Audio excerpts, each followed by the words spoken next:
Though we've discussed many prehistoric megastructures, the ancient ruins of Baalbek in Lebanon might be the most compelling evidence of an advanced, unknown civilization. This monumental complex, with megaliths weighing over 1,000 tons, defies explanation by traditional archaeology.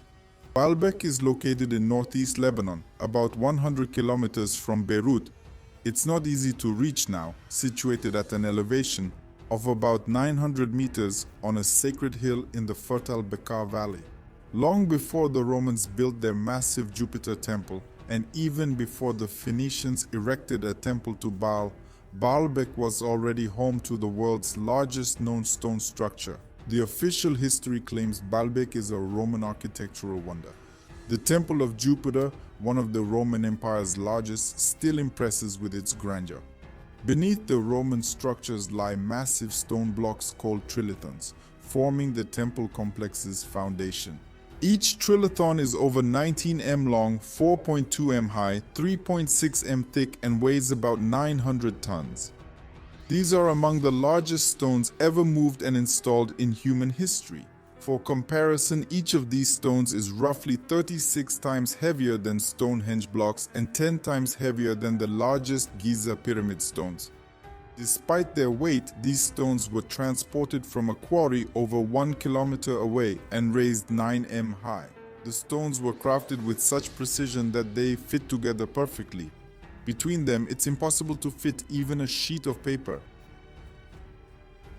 This raises the question, why would a civilization go to such lengths to move and place these massive stones if they would be hidden from view? The Romans are known for their meticulous documentation of all major construction projects, yet it was never mentioned exactly how they moved these massive stones and how they were used in the foundations of the Temple of Jupiter.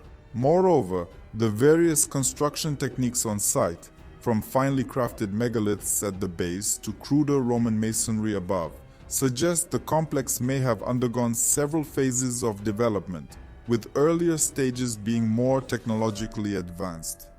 It's also known that the cranes could lift up to 60 tons, making it unlikely they moved 900-ton blocks. So the question is, if Romans couldn't do it, who built Baalbek's original foundation? Trilithons show wind and sand erosion absent in Roman structures, suggesting they were built long before the Romans, possibly thousands of years earlier. Some researchers, like Graham Hancock, believe the trilithons may be 12,000 years old, 10,000 years older than Roman structures. This isn't mere speculation. Archaeological evidence shows the site was inhabited since 900 BC. This means the builders are unknown to modern science and not recorded in our history. On this side of Jupiter's temple is another huge megalithic structure with a 900-ton block. Look at its size compared to nearby tourists. Next to it is the southern megalithic wall with many perfectly smooth blocks. Notice how precisely these blocks are connected to each other. Some blocks are even joined at angles, making the wall even more impressively complex. It's clear that this is the work of a far more advanced civilization than Romans, Greeks, or Phoenicians. Even a child can see the difference between the base megaliths and the lesser quality Roman construction above. Looking closer at the giant stone block's surface, you can see strange parallel scratches or lines, whatever you want to call them. These marks can be found on various megalithic stones throughout the complex. Similar traces are found on trilithons. These scratches are about 3 m long and perfectly parallel. This means they couldn't have been made with primitive tools. Instead, they look more like machine tracks. If you've seen my previous videos, you've likely noticed these marks are similar, if not identical, to those on other prehistoric megalithic sites. For example, in China's Yangshan quarry, where there's a giant megalithic block weighing about 16,000 tons. The tool marks in Yangshan quarry are exactly like those on Baalbek's huge stones. Similar marks were found in Petra, Jordan, in its prehistoric areas. These date back thousands of years before the Nabatean kingdom settled the city in the century BC. Surprisingly, comparing with modern equipment shows a striking similarity to marks left by today's machines when extracting resources. From these findings, it suggests that ancient stoneworking technologies could have been at par with modern ones. Does that mean the prehistoric civilization that built all these megalithic objects possessed some kind of advanced technology, similar to our modern equipment and heavy machinery? An independent Russian research center referred to as LI, an alternative history laboratory, has extensively studied the megalithic complex. They have examined Baalbek in detail and discovered multiple small traces of machining on different parts of the structure. You can visit their website to see for yourself. I'll leave a link in the description.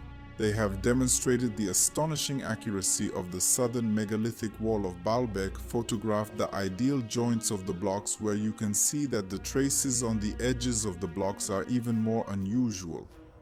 These traces are so precise and minute that it would have been near impossible to create them with crude tools. Yet, the block edges are striking.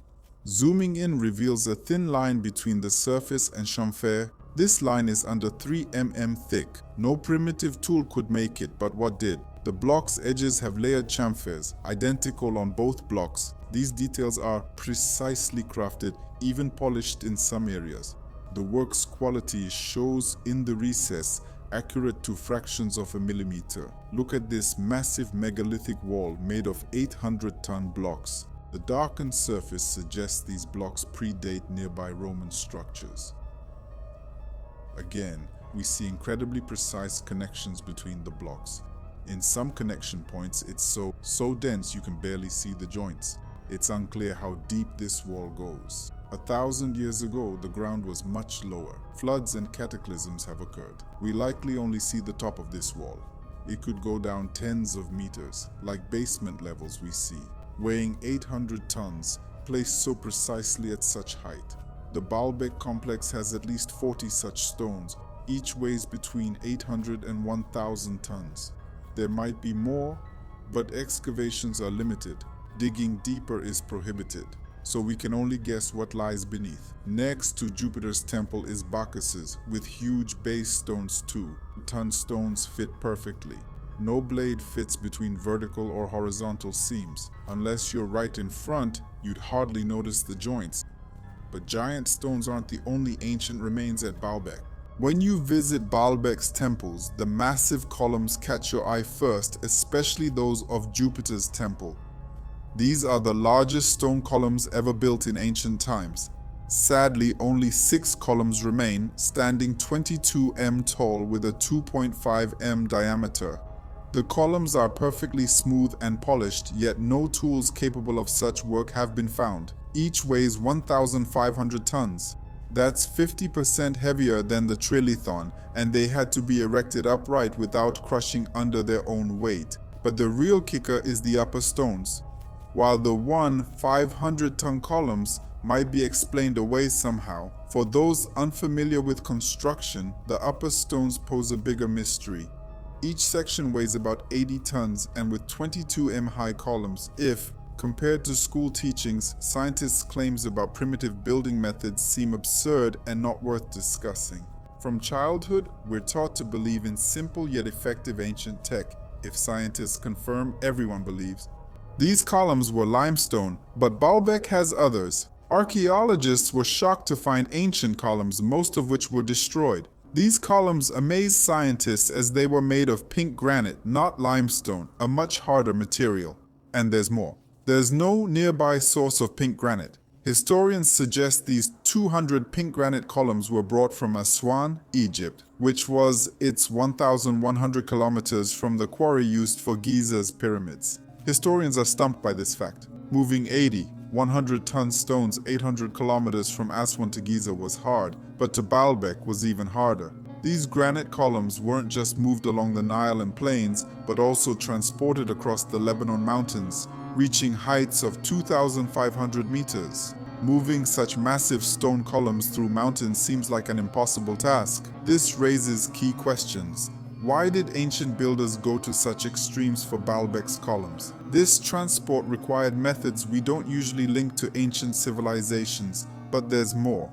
Granite is one of the hardest materials on Earth and can be worked. Only diamond-tipped tools, which appeared in the late 19th century, could achieve this, yet these columns are polished to an incredibly smooth, perfectly round shape. The transitions between curved and flat surfaces are made with amazing precision.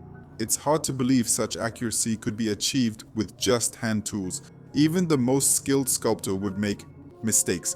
But thousands of years later, the columns show no flaws. The edges remain sharp, suggesting the use of ancient machine technology. Most pink granite columns are broken into pieces, like many other stone elements.